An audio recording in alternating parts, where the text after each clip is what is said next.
તો ઘરમાં આ જીવજંતુઓનું આવવું ખૂબ જ શુભ સંકેત છે। આ 10 એવા જીવજંતુ છે જે ખૂબ જ શુભ માનવામાં આવે છે। જો આ 10 જીવજંતુ આપણા ઘરમાં આવે તો સમજી લેવું કે દેવી લક્ષ્મી આપણાથી પ્રસન્ન છે।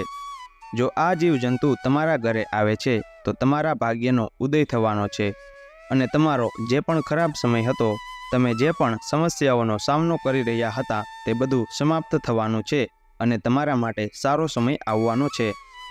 જો આ 10 પ્રકારના જીવજંતુ ઘરમાં આવે છે તો ઘરમાં દેવી લક્ષ્મીજીનું આગમન થાય છે। નંબર 1, ગરોળી। ગરોળીને દેવી લક્ષ્મીનું પ્રતીક માનવામાં આવે છે। એવા ઘણા લોકો છે જે ગરોળીને મારી નાખે છે, પરંતુ તમારે તેને મારવી ન જોઈએ। તમારે આવું ન કરવું જોઈએ। ગરોળી એ માતા લક્ષ્મીની નિશાની છે। શ્રી વિષ્ણુ પુરાણ અનુસાર એવું કહેવામાં આવે છે કે જો તમે તમારા પૂજા રૂમમાં દરરોજ ગરોળી જુઓ છો અથવા તમે પૂજા કરતા હો ત્યારે તમારી નજીક ક્યાંય પણ ગરોળી જોવા મળે છે તો તે સંકેત છે કે તમારું ભાગ્ય ખૂબ જ જલ્દી સુધરશે। તમારા ઘરમાં દેવી લક્ષ્મીનું આગમન થવાનું છે। ગરોળી ખૂબ જ શુભ સંકેત લાવે છે। જો તમને ક્યાંય 2 પૂંછડીવાળી ગરોળી દેખાય તો સમજી લેવું કે તમારા ઘરમાં સુખ સમૃદ્ધિ આવવાની છે। ગરોળીને માતા લક્ષ્મીનું સ્વરૂપ માનવામાં આવે છે, એટલા માટે ભૂલથી પણ ગરોળીને ક્યારેય ન મારવી જોઈએ। નંબર 2, કાચબો। જ્યોતિષશાસ્ત્ર અનુસાર જો તમારા ઘરમાં કાચબો આવે છે તો તે પણ એક શુભ સંકેત છે। જો તમારા ઘરે કાચબો આવે છે તો સમજી લેવો કે શ્રી ભગવાન વિષ્ણુ સ્વયં તમારા ઘરે આવવાના છે, કારણ કે કાચબો ખૂબ જ ભાગ્યશાળી લોકોના ઘરે આવે છે। શ્રી હરિ વિષ્ણુ તમારા ઘરમાં પ્રવેશ કરવાના છે। ઘરમાં કાચબાનું આગમન ખૂબ જ શુભ સંકેત માનવામાં આવે છે। જો તમારા ઘરમાં કાચબો આવે છે તો તેનાથી સકારાત્મક ઉર્જાનો પ્રવાહ વધે છે, કારણ કે કાચબાને ભગવાન વિષ્ણુનો કશ્યપ અવતાર માનવામાં આવે છે। ઘરમાં તેના આગમનથી દેવી લક્ષ્મી પ્રસન્ન થાય છે અને સુખ સમૃદ્ધિ અને શાંતિમાં પણ વધારો થાય છે। નંબર 3, છછુંદર। તમારા ઘરમાં છછુંદર ઘૂસી ગયું હોય તો સમજી લેવું કે દુનિયામાં એવી કોઈ શક્તિ નથી જે તમારા સમયને બદલતા રોકી શકે। જે ઘરમાં છછુંદર જાય છે તે ત્યાં ખૂબ જ શુભ સંકેતો લાવે છે। જે ઘરમાં છછુંદર પ્રવેશે છે એ ઘરની કિસ્મત ચમકવા લાગે છે। છછુંદર ખૂબ જ સુખ અને સમૃદ્ધિ લાવે છે। જો કોઈ વ્યક્તિની ચારે બાજુ છછુંદર ચક્કર લગાવે છે તો તે વ્યક્તિ તેના જીવનમાં ખૂબ પ્રગતિ કરી શકે છે અને તેની પ્રગતિમાં કોઈ અવરોધ નહીં આવે। તે દિવસે બમણી અને રાતે 4 ગણી પ્રગતિ કરશે।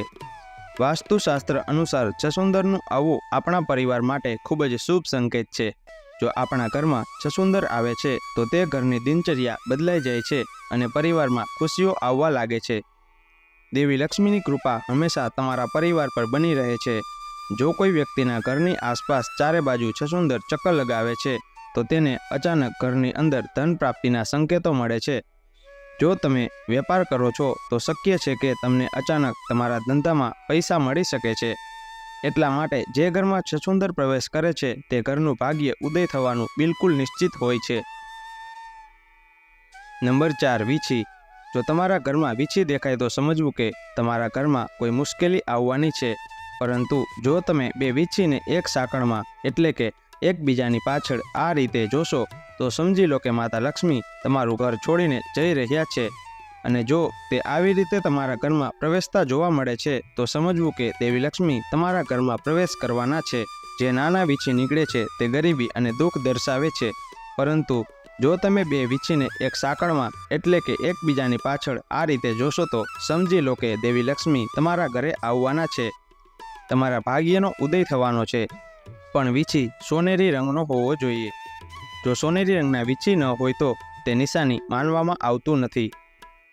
નંબર 5, ભમરો। જો તમારા ઘરે ભમરો આવે છે તો સમજી લેવું કે તે ખૂબ જ શુભ સંકેતો લઈને આવી રહ્યો છે। ભમરો તમારા જીવનમાં પરિવર્તન લાવવા, તમારા જીવનમાં ખુશીઓ લાવવા અને તમારા જીવનને વધુ સારું બનાવવાનો સંકેત લાવે છે। ઘરમાં ભમરોનું આગમન ખૂબ જ મહત્વપૂર્ણ સંકેત માનવામાં આવે છે। વાસ્તુશાસ્ત્રમાં કહેવામાં આવ્યું છે કે જો કોઈના ઘરે ભમરો આવે તો સમજવું કે ઘરમાં ભગવાન કુબેરનું આગમન સ્વયં શરૂ થાય છે અને ભગવાન કુબેર તે ઘર માટે ભંડારના દરવાજા ખોલે છે। એટલા માટે જે ઘરમાં ભમરો પ્રવેશે છે તે ઘરમાં સુખ અને સમૃદ્ધિ આવવાની છે। જો તમારા ઘરે ભમરો આવે છે તો તમે અનુમાન લગાવી શકો છો કે તમારું ભાગ્ય ચમકવાનો સમય બહુ જલ્દી આવવાનો છે। નંબર 6 કીડીઓ. કીડીઓ ખૂબ જ શુભ સંકેત લાવે છે.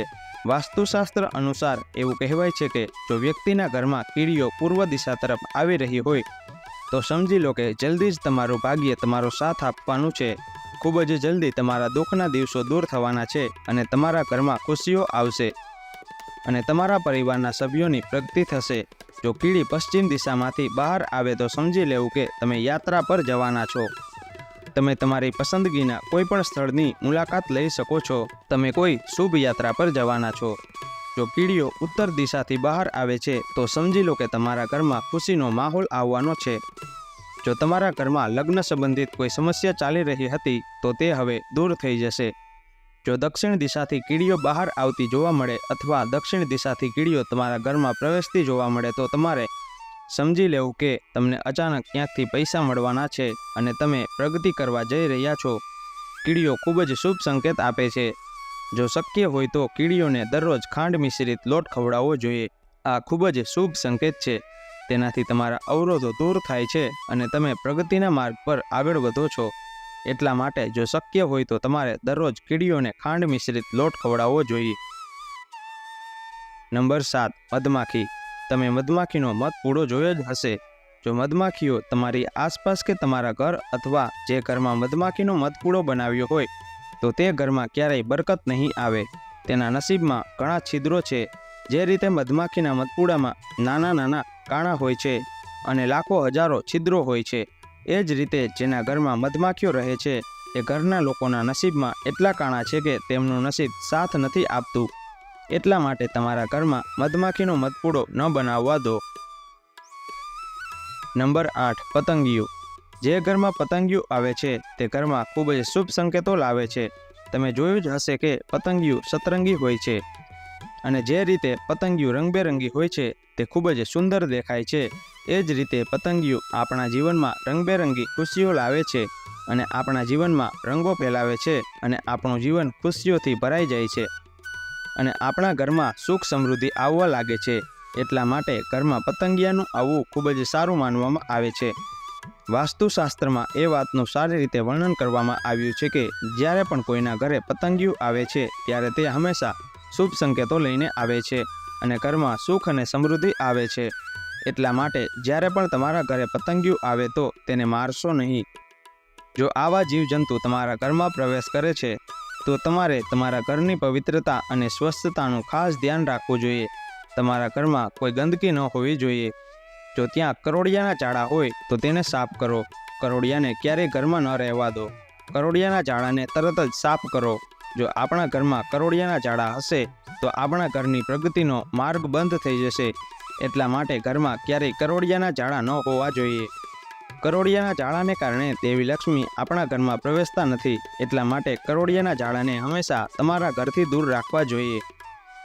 મિત્રો, જો આ વિડીયો તમને પસંદ આવ્યો હોય તો વિડીયોને એક લાઇક કરી ચેનલને સબસ્ક્રાઈબ કરી દેજો. કોમેન્ટ બોક્સમાં હર હર મહાદેવ જરૂરથી લખી દેજો અને વિડીયોને છેલ્લે સુધી જોવા માટે તમારો આભાર.